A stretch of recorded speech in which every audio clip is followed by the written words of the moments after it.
Bonsoir mesdames et messieurs et bienvenue au journal des régions que nous démarrons déjà par la commune de Djidja.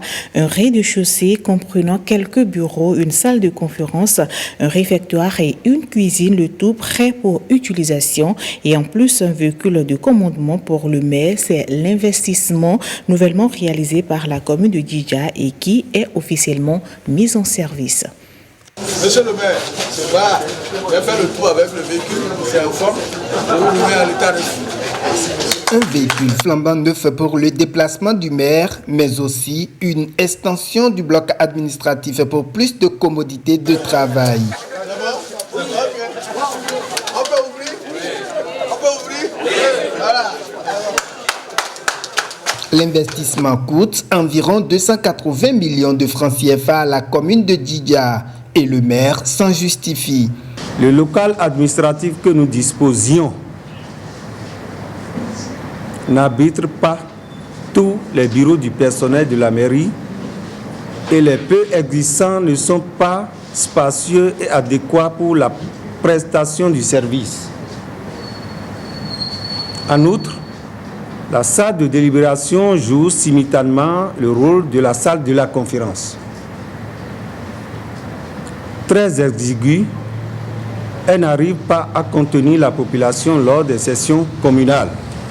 Bien d'investir, mais plus important est de faire un bon entretien de l'investissement. Le préfet veut compter sur la commune aussi sur ce plan. Ce que je voudrais vous demander en ces circonstances officielles, c'est de faire en sorte que ce bâtiment soit entretenu.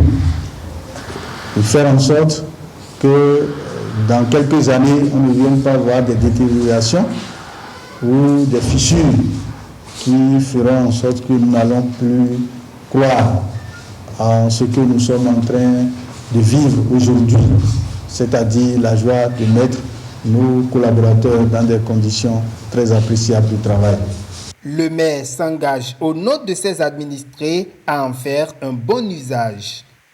Et cette fois-ci, nous sommes dans la commune d'Abomey-Calavi avec les mécaniciens dieselistes professionnels et les garagistes qui se conforment aux réformes du gouvernement dans le secteur artisanal. Ils se sont constitués en association pour faciliter le recensement national. Daniel Ada, Jérôme Mombo pour le reportage.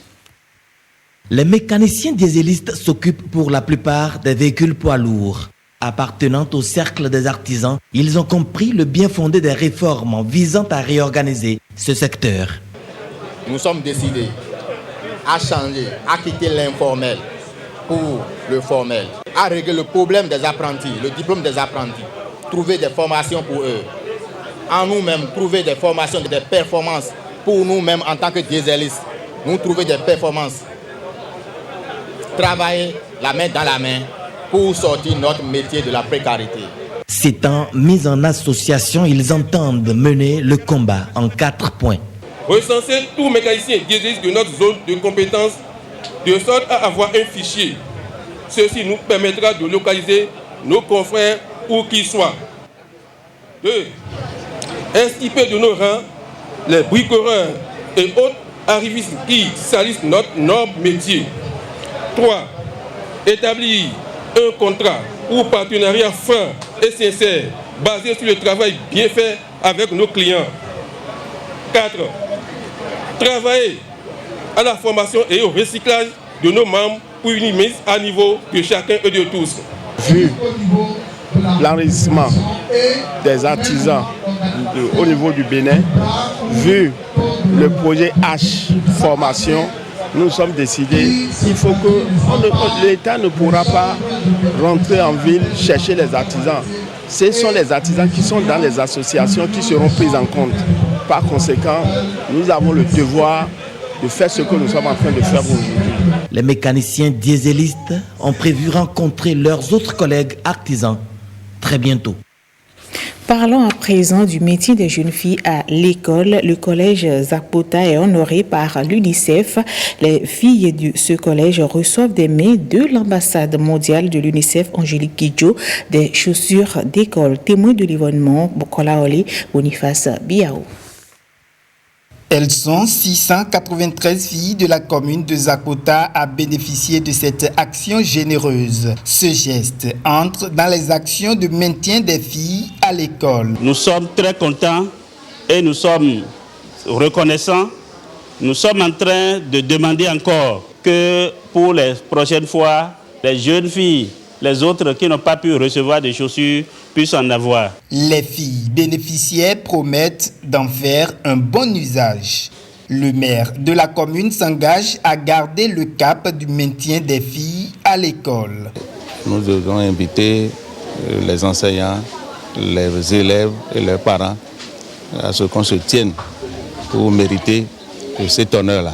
L'ambassadrice se dit satisfaite des résultats du combat du maintien des enfants, surtout filles, à l'école. Il y a eu beaucoup de progrès et c'est ça qui est encourageant. Parce qu'il y a 2 ans, je suis arrivée ici, c'était pas la même chose. Donc il faut saluer les progrès qui ont été faits. On est très doués pour parler des problèmes, mais on ne parle pas souvent et assez des progrès qui sont faits. Et pas à pas, on y arrive et je suis très très heureuse de voir que certaines filles que j'ai vues il y a 2 ans sont encore à l'école. Elle lance cet appel. Malgré les difficultés auxquelles on fait face, nos enfants doivent toujours être et demeurer notre priorité. La pauvreté ne peut pas nous définir. La pauvreté doit être un moteur de changement. Se dire on ne veut pas mourir pauvre, on ne veut pas que nos enfants restent dans la pauvreté, il faut qu'on fasse ce qu'on peut pour changer leur vie, pour que notre vieillesse soit meilleure en sacrifiant tout pour que les enfants restent à l'école. Sacrifier tout pour que les enfants restent à l'école, c'est pour Angélique Kidjo l'assurance d'un avenir radieux pour le Bénin. Et on reste toujours avec les jeunes. L'ambassade des Pays-Bas près le Bénin, FUNIAP et les autorités béninoises en charge de la formation des jeunes au Bénin sont allés évaluer des apprenants des centres d'apprentissage en artisanat de Porto-Novo. Des apprenants préalablement formés à l'éducation, à la santé sexuelle et cela à la faveur de la mise en œuvre du projet renforcement de la santé sexuelle et reproductive des adolescents et jeunes du Bénin. Guillaume Avieno, Brissonbo, reportage. Des filles mères à peine sorties de l'adolescence en apprentissage qui racontent comment elles se sont retrouvées sans soutien avec une grossesse.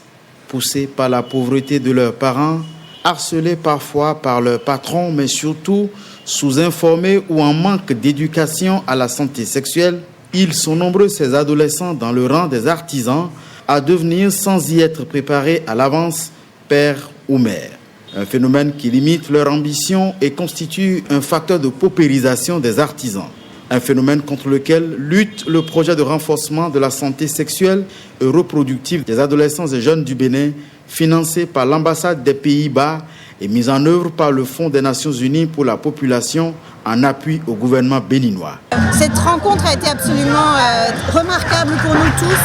Nous avons eu beaucoup de témoignages de jeunes apprentis, filles, garçons, qui nous ont fait part des défis qu'ils ont tous les jours, pourquoi ils rentrent dans des relations sexuelles non protégées, pour lutter contre la pauvreté. Parfois même ce sont les patrons des apprentis qui les forcent à aller dans des relations non désirées. Nous avons appris énormément et nous sommes confiants qu'avec tout ce que nous avons appris, les progrès pourront aller toujours plus vite. C'était très émouvant, c'était très enthousiaste. Les jeunes avaient vraiment envie de changer, de prendre en main leur vie. Et moi, comme nouvelle venue dans le pays, vraiment, ça me donne envie de continuer à supporter ce programme du Bénin. Sur le terrain, le projet s'appuie sur l'Institut national d'ingénierie de formation et de renforcement des capacités des formateurs. Pour sa phase pilote, le projet organise des échanges avec les adolescents de certains départements du pays, dont ceux de l'Ouémé et du Plateau, autour de thématiques visant, entre autres, l'introduction et le renforcement de l'éducation à la santé sexuelle et reproductive en milieu scolaire et extrascolaire, l'amélioration de l'offre de services de la santé de la reproduction, puis l'appui à la coordination de plusieurs partenaires intervenant dans le domaine de la santé de la reproduction chez les jeunes et les adolescents. Notre mission, ce n'est pas d'interdire les relations sexuelles aux apprenants et aux adolescents. Notre rôle, ce n'est pas également de les encourager à aller vers le sexe, mais c'est de les amener à avoir une sexualité responsable, c'est-à-dire faire en connaissance des causes. Pour le Fonds des Nations Unies pour la population, chaque grossesse doit être désirée, chaque accouchement sans danger et le potentiel de chaque jeune accompli. Retour sur la célébration de la Journée internationale de la fille. La SBEE incite les filles de Ouidah aux métiers liés à l'énergie électrique. Une manière pour cette société et ses partenaires de célébrer autrement la fille béninoise. Reportage. Elle a su saisir la balle au bon. À l'occasion de la Journée internationale de la fille, la Société béninoise d'énergie électrique vend les métiers de l'électricité aux lycéennes de Ouidah. Étudiante au lycée technique de Ouidah, je vais vous féliciter à embrasser déjà la filière de l'électricité et vous encourager à redoubler d'efforts pour un avenir meilleur. Je pense qu'aujourd'hui la cible est encore plus complète qu'avant parce que nous avons commencé cette activité avec des collèges de jeunes filles, mais l'évaluation de ces séances nous a montré qu'on doit ajouter les parents qui peuvent orienter les enfants pour le choix des métiers de l'électricité et nous y sommes.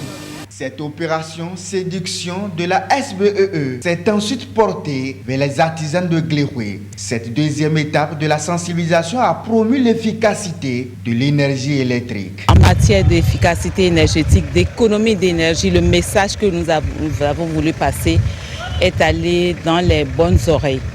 Nous espérons que ce partage qui est peut-être une première pour vous, chers sœurs, soit bénéfique dans vos ménages et dans vos entreprises. Quand on parle de l'électricité, je pense que c'est une ouverture à la vie.